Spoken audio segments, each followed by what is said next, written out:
When you're ready to publish your final movie, you're going to need to go in and create some settings and also choose the file formats that you'd like to publish. This is a process you're going to repeat for every single movie when you're ready to publish it, and chances are you may use the same settings and formats across a number of different movies. To save yourself some time and effort, you can actually store these settings in a custom published profile.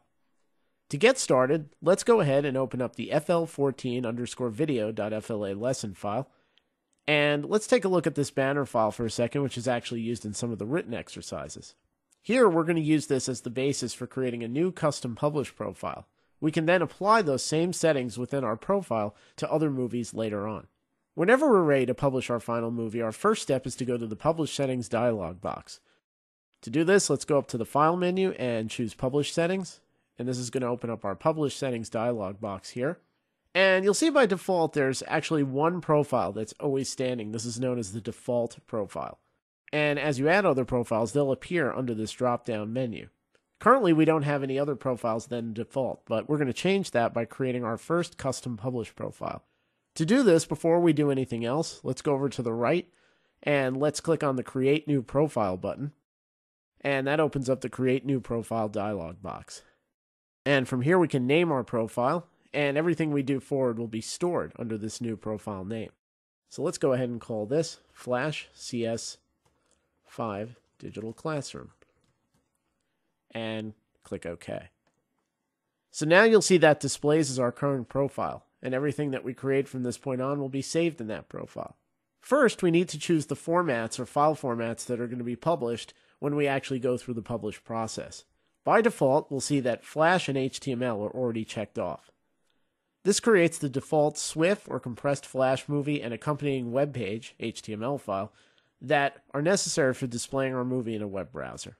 However, we may want to add some additional formats onto this. We'll see that we can actually generate static images from our movie in one of the 3 web-friendly file formats, or we can create standalone projectors for Windows and Macintosh platforms.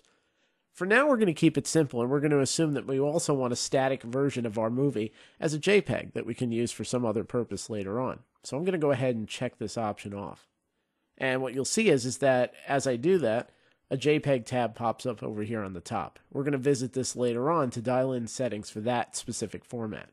But first, we need to set up settings for our Flash and HTML formats as well. So we're going to go ahead and we're going to click on the Flash tab. And from here, we're going to just create some basic settings. There's a number of different options here that we can choose, which you can explore on your own. But for now, we want to keep it simple and really focus on the process of actually creating this profile. So what we're going to do is we're going to make sure that our player and script versions are exactly what we need. In this case, we'll leave the default, which is Flash Player 10, the latest version, and ActionScript 3. Now, one thing we may want to do differently is we may want to actually save some file size on our final SWF. And to do this, we can actually bring down the JPEG quality.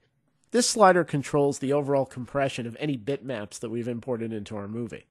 And what we can do from here is either raise this slider, and that'll give us better quality bitmaps inside of our movie, but it will actually increase the overall file size. So what we're going to do here is we're just going to bring it down a little bit to 60. This keeps us at a fairly good compression quality, and it'll give us some pretty good bitmap image quality, but it'll save us on file size.